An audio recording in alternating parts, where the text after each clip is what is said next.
Well, I grew up, my mom was single for a lot of when I was a small child, and my real dad was in our life, me and my sister's lives, for a little while, and then he disappeared. And my mom remarried my stepdad, who wound up actually adopting us and taking care of us. And we went to church a little bit, actually quite frequently, just every Sunday type of thing. And come my freshman year in high school, my parents got divorced. So, that was hard with my stepdad leaving now.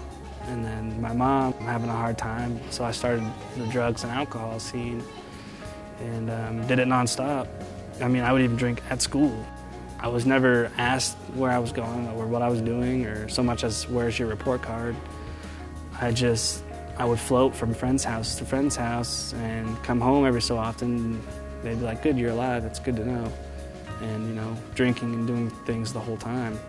And this just kept going on, and finally I graduated high school, luckily, and just kept living the party lifestyle.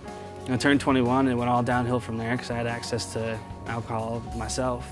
And it just kept going and going and going, drinking nonstop just to get away from the world, the loneliness, the feeling like no one cares about you. I'd gotten to Hope I'd met some friends down here, and they got me in here. I was kind of bouncing back and forth between alcohol. I'd do real good, and then I'd drink again, and I'd slide back. And then I'd do real good, and slide back, and I got to feeling so bad about it, and I thought a friend of mine at church was mad at me, so I just disappeared. I wound up living with somebody, and drank every day from the minute I got up until I went to sleep to get rid of the feelings and missing church. One night I was at my mom's. I'd been gone at this point for about 3 months from the church, and I was crying. I said, God, look, I can't do this anymore. I'm like, you either come get me or I'm done. And 2 days later, the wife of the person I thought was mad at me pulled up behind me on the street, and I was like, would you like a ride? She wound up telling me he was never mad at me. Everyone's been worried about me, wondering where I was. Invited me to men's group. Started getting my life back together, getting back into church, started getting away from alcohol. Then my roommates bailed on me. So got behind on my rent, got behind on my utilities. All these terrible things were happening. And I started drinking again, and it went terrible. Same thing from the minute I got up till the minute I went to sleep. The one time I had drinking so much, throughout such a long period of time, that I wound up in the emergency room.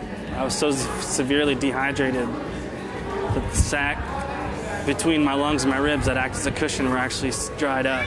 So I was in such pain I could barely move, and I'm laying in the emergency room. And the Wind radio station actually came on the TV, and I heard these songs, and I just heard this. It was like God just saying, are you done yet? Are you ready to start doing this my way? So I quit right then and there. I quit smoking cigarettes and I quit drinking. It was on the spot decision. And the next 2 weeks was probably the hardest 2 weeks of my life. Since my body was so dependent on the alcohol, I withdrew heavily. Sweating, fever, vomiting, just constantly sick. Just on the couch, curled up in a ball. Couldn't move. The only way to get through it I knew of was to drink, because it would take those feelings away, because that's what my body wanted, but I didn't want that anymore. So I turned to the only other thing that I knew, which was God. So I put on worship music nonstop. I read the Word nonstop, and I just cried and cried and cried and cried. And finally I started feeling better, and so I could worship better, and I could read more, and I could, I quit watching so much TV, I quit hanging out with friends. My old desires went away. I came to church every time the doors opened. I was fortunate enough to have the friends that got me back down the street that brought me to church every single Wednesday and Sunday in men's group, and just constantly being involved. And the void that was there when the alcohol left, and the sickness that I had felt and the anxiety I had felt was just gone. I started sleeping better. I started enjoying worship more. I started smiling. I stopped getting angry. The happiness was amazing. Like, I'd never felt anything like it. And the thing that kept me coming back was that nobody turned me away. because of how messed up I was, they urged me to come closer. And I've never felt love like that, you know, coming from the background I come from. Was behind on rent 3 months, my utilities were behind and all this stuff.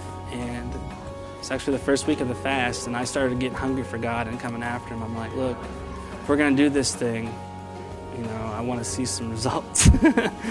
And within a week, my rent was paid all the way up to $0 balance. I was offered 2 jobs when I couldn't get a job for 3 months. Also, was given a car because I had been carless. The car wound up not working, but I still didn't worry. I didn't get angry. I didn't get anything. And then my stepdad had called me, and he says, well, do you want my car? Because he bought a new one. And he drove it here all the way from Maine and gave it to me and flew home so I could have a vehicle. And then, so I've got a vehicle, and then I get this job. And, you know, I'm like, the training schedule is just not what I want. I'm gonna miss church Wednesday night. I'm gonna miss all my groups. You know, I'm not gonna be able to go to the 45. I'm not gonna be able to do things I want to do. I was like, God, can you do something about this? You know, and I prayed about it.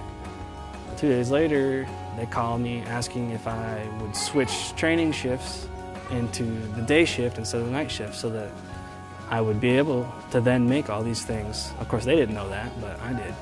So I just couldn't help but start laughing and just, you know, praising God for that. I lost count of all the things God's done for me since I've been free from that. The biggest thing is basically I don't ever want to go back to it because this is so much better. Nothing compares to how I feel here or in His presence, and I know God's there. I don't just hope anymore. I know He is. I just know. You can't deny it. I can't after what I've been through. There's no denying that God is the one that brought me through, and the love of Him and the love of this church just is amazing. That's the reason I'm alive.